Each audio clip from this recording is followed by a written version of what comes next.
Welcome to spiritual Sparklight. எத்தனையோ காவல் தெய்வங்கள் இருந்தாலும் கருப்பசாமியே மிகவும் சக்தி வாய்ந்த தெய்வமாக கருதப்படுகிறார். இவர் முருகன் அவதாரம் என்றும் இவரே திருமாலின் கல்கி அவதாரம் என்றும் சொல்லப்படுகிறது. அதனால் தப்பு செய்தால் கருப்பசாமி தண்டிப்பார் என்ற பயம் மக்கள் மனதில் இன்றும் இருந்து வருகிறது. உண்மையில் யார் இந்த கருப்பசாமி? சபரிமலை முதல் தமிழக கிராமங்கள் வரை பயபக்தியுடன் பக்தர்கள் வணங்கும் இந்த காவல் தெய்வத்தின் வரலாறு என்ன? இந்த வீடியோ ரொம்ப இன்ட்ரெஸ்டிங்கா இருக்க போகுது. ஸ்கிப் பண்ணாம ஃபுல் வீடியோ பாருங்க. வாங்க வீடியோக்குள்ள போலாம். கருப்பு உருவம், முறுக்கு மீசை, கையில் பெரிய அரிவாள், வெள்ளை குதிரை பவனி ஆகியவைதான் கருப்பசாமி என்ற பெயரை கேட்டதும் அனைவரின் நினைவிற்கும் வருவது. இவரை வழிபடும் முறை ஊருக்கு ஊர் மாறுபடுகிறது. சங்கிலி கருப்பு, சின்ன கருப்பு, நொண்டி கருப்பு, ஒண்டிக்கருப்பு, மலையாள கருப்பு என பலவிதமான வடிவங்களாக சொல்லப்படும் சிறு தெய்வமான கருப்பு தமிழகத்தில் உள்ள பெரும் தெய்வங்களின் கோவில்களை காவல் காக்கும் பொறுப்பை பெற்றது எப்படி என்ற வரலாற்றை தெரிந்து கொள்ளலாம்.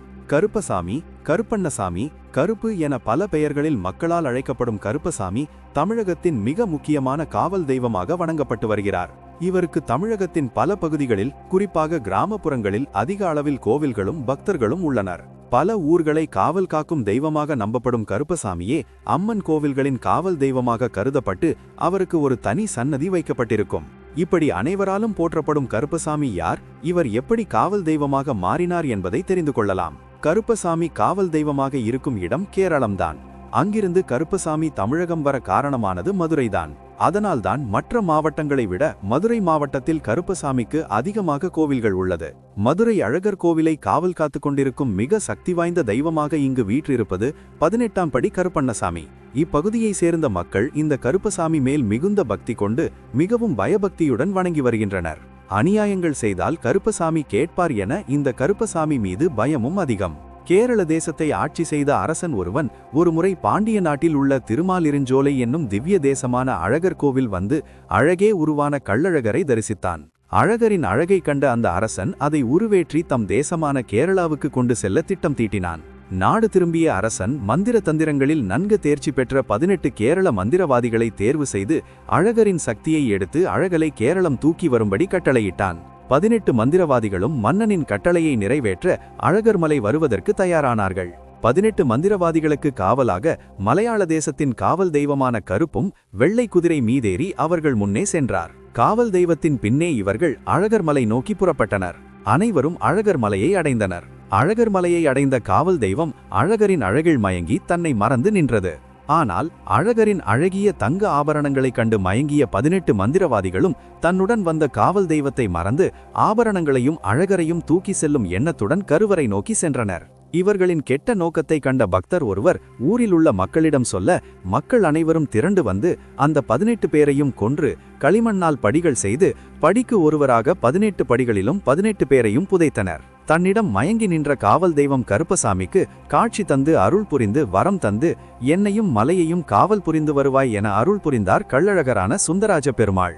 அன்று முதல் காவல் தெய்வமான கருப்பசாமி இம்மலையில் தங்கியிருந்து அழகர் மலையை இன்று வரை காத்து வருவதாக நம்பிக்கை உள்ளது. 18 பேருடன் வந்த தெய்வமாதலால் 18 படிகளின் மீது நின்று காவல் தெய்வமாய் காட்சி தருகிறார் கருப்பசாமி. ஒரு நாள் கோவில் பட்டர் கனவில் தோன்றிய கருப்பசாமி, திருமால் பள்ளி கொண்ட திருவாயிலையும் மலையையும் காப்பேன், திருமாலின் அர்த்தஜாம பூஜை பிரசாதங்களை தனக்கு படைக்குமாறு வேண்ட அன்று முதல் அழகருக்கு படைக்கப்படும் அர்த்தஜாம பூஜை பிரசாதங்கள் 18ஆம் படி கருப்பண்ணசாமிக்கு படைக்கப்படுகிறது. இது ஒரு புறம் இருக்க, ராமரின் மனைவி சீதாதேவியின் கர்ப்ப காலத்தில் சீதாதேவியை வால்மீகி முனிவரின் ஆசிரமத்தில் விட்டு சென்று விட்டனர். அவருக்கு குழந்தையும் பிறந்தது. அவனது பெயர் லவன்.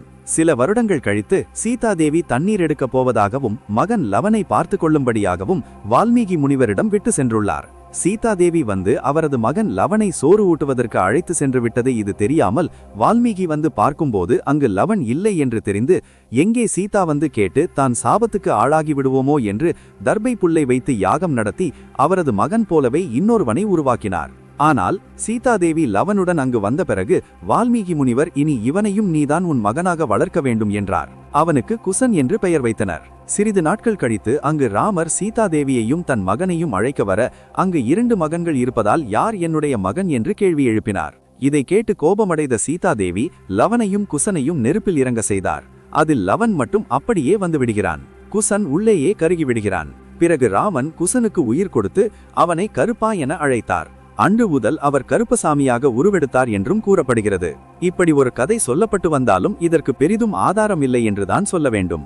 அழகர்மலை முன்பு அமைந்துள்ள 18ஆம் படி கருப்பண்ணசாமி கோவிலில் சுவாமி விக்கிரகம் எதுவும் கிடையாது. பூட்டப்பட்ட பெரிய கதவுக்கு மட்டுமே பூஜைகள் நடத்தப்படுகிறது. பூட்டப்பட்ட அறைக்குள் 18 படிகளும் பெரியதும் சிறியதுமாக ஏராளமான அரிவாள், வேல்கம்பு, ஈட்டி போன்ற ஆயுதங்களும் கருப்பசாமியின் ஆபரணங்கள் போன்றவைகளும் வைக்கப்பட்டுள்ளன. இவைகளுக்கு தினசரி பூஜைகள் நடத்தப்படுவது வழக்கம். ஒவ்வொரு நாளும் அழகர்மலை கோவில் பூட்டப்பட்டதும் கதவின் சாவி 18ஆம் படி கருப்பசாமியின் முன்பு வைத்துவிட்டு செல்வர். மறுநாள் காலை கோவில் திறக்கும் முன் பட்டர் கருப்பசாமியிடம் அனுமதி பெற்று சாவியை எடுத்து சென்று கோவில் கதவை திறக்கும் வழக்கம் இன்று வரை நடைமுறையில் உள்ளது. சித்திரை திருவிழாவுக்கு அழகர் மதுரைக்கு புறப்படும் போதும் மதுரையிலிருந்து கோவிலுக்கு திரும்பும் போதும் அழகர் அணிந்த நகைகள் எண்ணப்பட்டு அந்த பட்டியல் 18ஆம் படி கருப்பசாமி முன்பு படித்து காட்டப்படும். கோவில் நகைகளை காவல் தெய்வமான கருப்பசாமியே காவல் பாதுகாத்து வருகிறார் என்பது பல காலமாக தொடர்ந்து வரும் நம்பிக்கை. இன்று 18ஆம் படி கருப்பண்ணசாமி சன்னதி அமைந்திருப்பதுதான் அழகர் கோவிலின் ராஜகோபுர வாசலாக ஒரு காலத்தில் இருந்ததாக சொல்லப்படுகிறது.